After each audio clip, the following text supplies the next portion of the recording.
Olá, irmãos, que alegria poder mais uma vez compartilhar da palavra de Deus com vocês. Nós estamos estudando o texto de Efésios capítulo 6, versos 10 a 18, e eu já fiz 2 vídeos a respeito desse texto. No primeiro deles nós fizemos uma introdução, mostrando ali dos versos 10 a 13, do que trata esse assunto, da importância da armadura do cristão e da razão por que o cristão precisa usar essa armadura. No segundo vídeo eu falei a vocês especificamente sobre o verso 10, mostrando que fortalecer-se no Senhor e na força do seu poder é aquilo que Deus quer de nós. Ou seja, não que lutemos essa batalha pelas nossas forças, mas sim que dependamos das forças que Deus nos concede. Eu disse a vocês que essas forças, essa força, esse poder que Deus concede é um poder extraordinário e está à nossa disposição. Como eu sempre faço, enquanto eu converso com vocês, eu tomo meu chá. Hoje é de canela e nesse tempo chuvoso um chazinho de canela vai bem. Eu quero iniciar esse assunto falando a seguinte questão. Eu não quero, enquanto trato isso com vocês, ir a nenhum dos extremos que eu vejo que se toma nesses assuntos. E quais são esses extremos? Um deles é a negação de que existe qualquer influência espiritual na nossa vida, neste mundo. Ou seja, a racionalidade, a forma racional que o ser humano tem tratado das coisas que diz respeito à sua vida, tem excluído qualquer influência fora daquilo que os olhos do homem ou daquilo que a ciência possa explicar. A ciência não explica os principados e potestades. Mesmo que hajam aqueles que procurem filmar supostos espíritos ou demônios ou seres espirituais, nós sabemos que a nossa tecnologia não adentra o mundo espiritual. Então aquilo que a ciência não pode comprovar, aquilo que ela não pode estabelecer através de uma tese, através de algo que ela possa fazer cientificamente, ela rejeita. E então uma das formas que o homem tem hoje encarado esta questão do reino das trevas é rejeitando.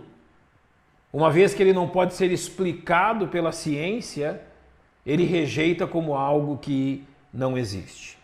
Por outro lado, eu vejo igrejas e pastores e crentes supervalorizando a questão, como se tudo se tratasse desta batalha espiritual a qual nós somos chamados a travar. Eu vejo pessoas chegarem ao extremo de nomearem supostos seres espirituais ou supostos seres demoníacos que atuariam sobre esta ou aquela área e que teriam influência sobre esta ou aquela área, cultos a fim de praticados ou rituais praticados a fim de impedir a ação desses demônios e assim por diante. Eu creio que nós devemos seguir aquilo que a palavra de Deus diz. E aquilo que Efésios 6,12 nos ensina é exatamente isso. Porque não temos que lutar contra a carne e o sangue, mas sim contra os principados, contra as potestades, contra os príncipes das trevas desse século, contra as hostes espirituais da maldade nos lugares celestiais.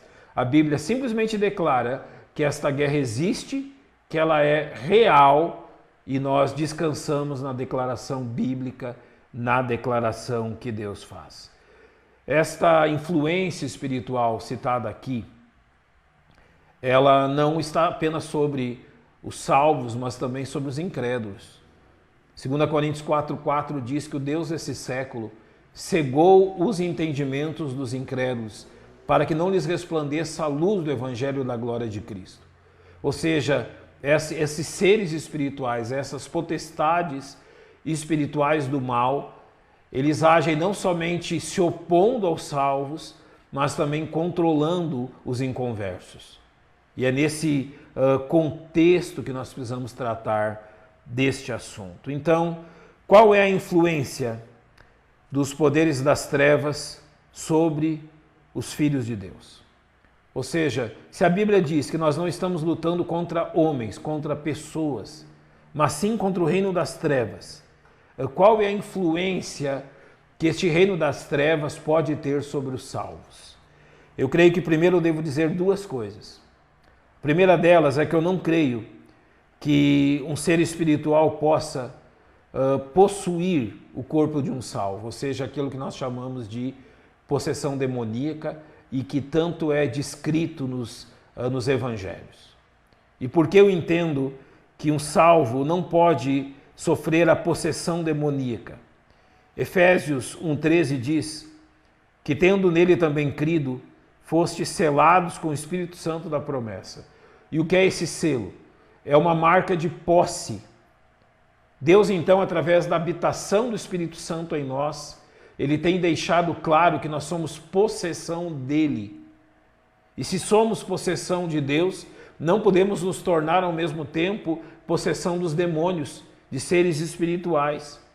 Então eu compreendo biblicamente que um salvo não pode ser possesso por um espírito mau. Mas também entendo que os poderes das trevas podem oprimir e se opor aos salvos, como a Bíblia diz que eles fazem. Por exemplo, 1 Pedro 5,8 diz que o diabo, vosso adversário, anda em derredor, bramando como leão, buscando a quem possa tragar. A palavra buscando é uma ação ativa. Ele está realmente buscando, ele está indo atrás de oportunidades, não só para arranhar os salvos, mas para, se possível, tragá-los, destruí-los, despedaçá-los. 2 Coríntios capítulo 2, versos 10 e 11 dizem: para que não sejamos vencidos por Satanás, porque não ignoramos os seus ardis, não ignoramos as suas maquinações, não ignoramos os seus planos. E os seus planos são de se opor aos salvos, de se opor à igreja de Cristo.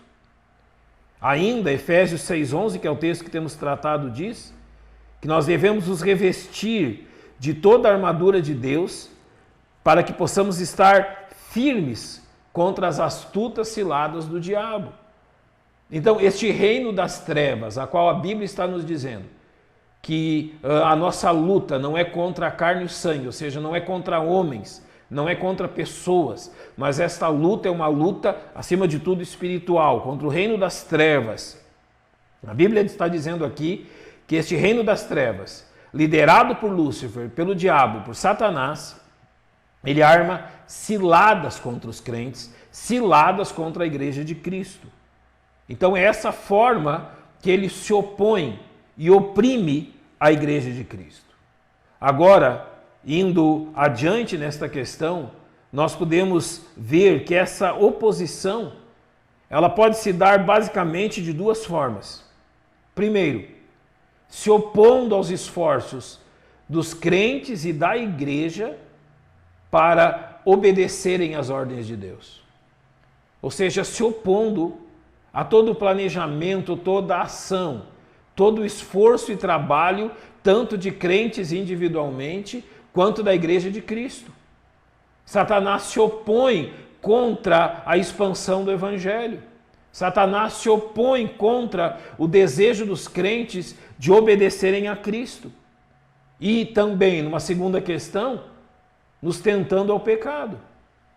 Ele é o tentador e ele vai procurar fazer isso. Ele vai procurar derrubar os crentes.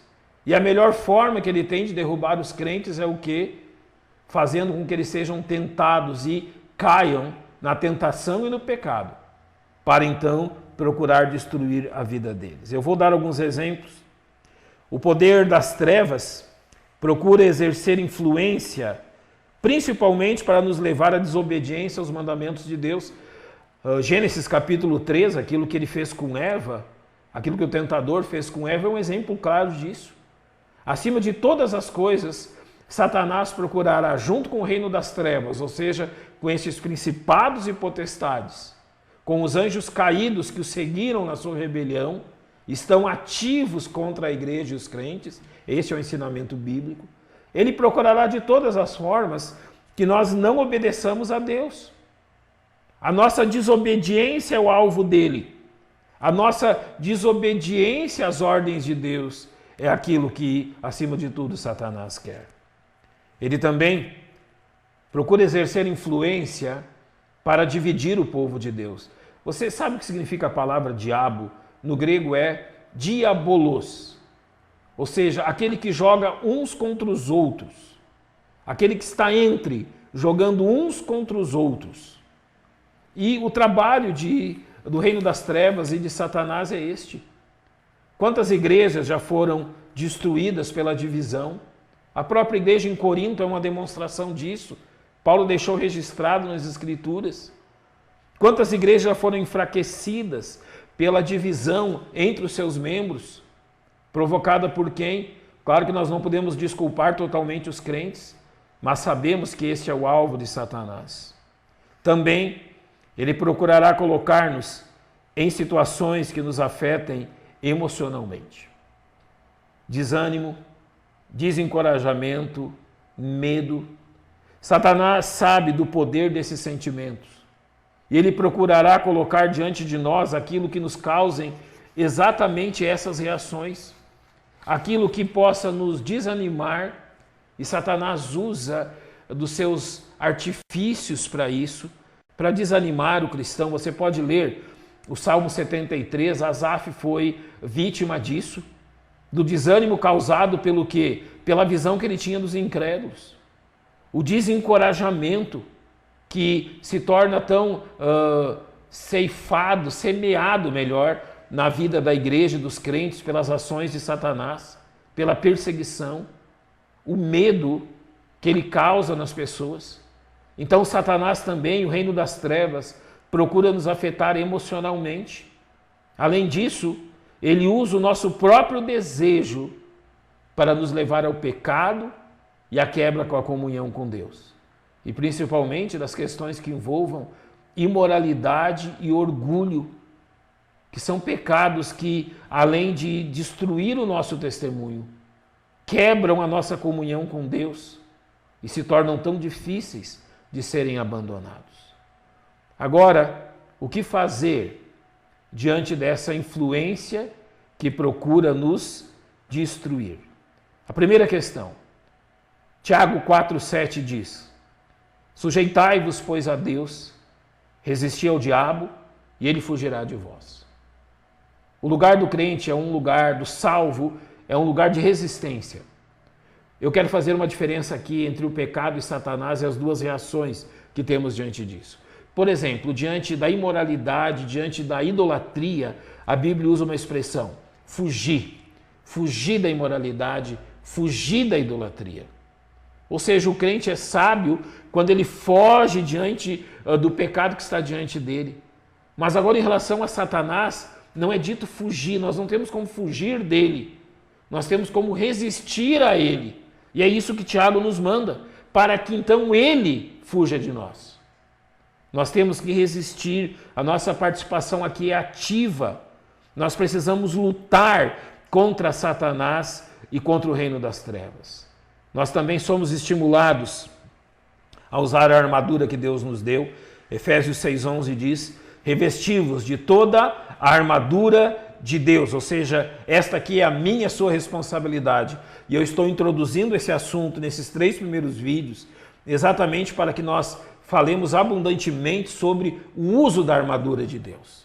Eu estou lhes dando primeiro as razões por que usar a armadura. E esta é uma delas, nós estamos em luta, nós estamos em guerra. E é responsabilidade minha e sua usarmos, nos equiparmos daquilo que Deus nos deu.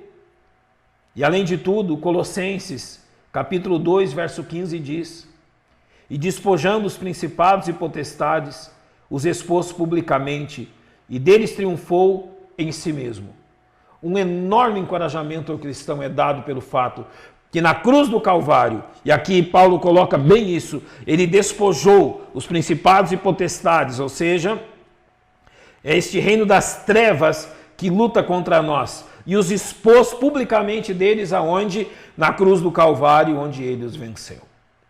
A cruz de Cristo é central nesta luta que travamos, porque na cruz o nosso Senhor já venceu o inimigo, e o que o inimigo hoje faz é procurar, sabendo que pouco tempo lhe resta, impedir que Primeiro, mais pessoas venham a Jesus Cristo e sejam salvas. Porque quando pessoas são salvas, o exército de Satanás é enfraquecido. E em segundo, impedir que estes salvos deem um eficaz testemunho do amor e da bondade do nosso Deus. Nós sabemos que o poder das trevas é limitado, mas que o poder de Deus é extraordinário e ilimitado. Estamos firmados nesta verdade. Então, irmãos, eu quero concluir dizendo duas coisas importantes a vocês. Eu creio que uma dessas duas é a sua experiência. Alguns me dirão assim: pastor, eu não provo dessa luta em minha vida. Eu não sinto Satanás se opor a mim. Eu não provo que Satanás está me impedindo de fazer alguma coisa. Eu não provo que ele está tão ativo assim, batalhando contra mim. Tristemente, eu vou lhe dar a razão. Possivelmente, isso acontece porque você já foi derrotado e submetido. Você hoje vive de forma a não importunar o reino das trevas. Você não incomoda o reino das trevas. Você já está vivendo de forma tão fria e tão distante de Cristo. A sua vida espiritual está tão apagada que o reino das trevas não se preocupa mais com você. Você não tem sido um opositor dele. Você não tem procurado atrair outros a Cristo. Você não tem procurado dar o seu testemunho. A orientação urgente a você é para que você lembre de onde caiu, se arrependa e volte à prática das primeiras obras. Você precisa fazer isso urgentemente. O seu amor por Cristo esfriou de tal forma que hoje o Senhor Jesus não influencia mais a sua vida.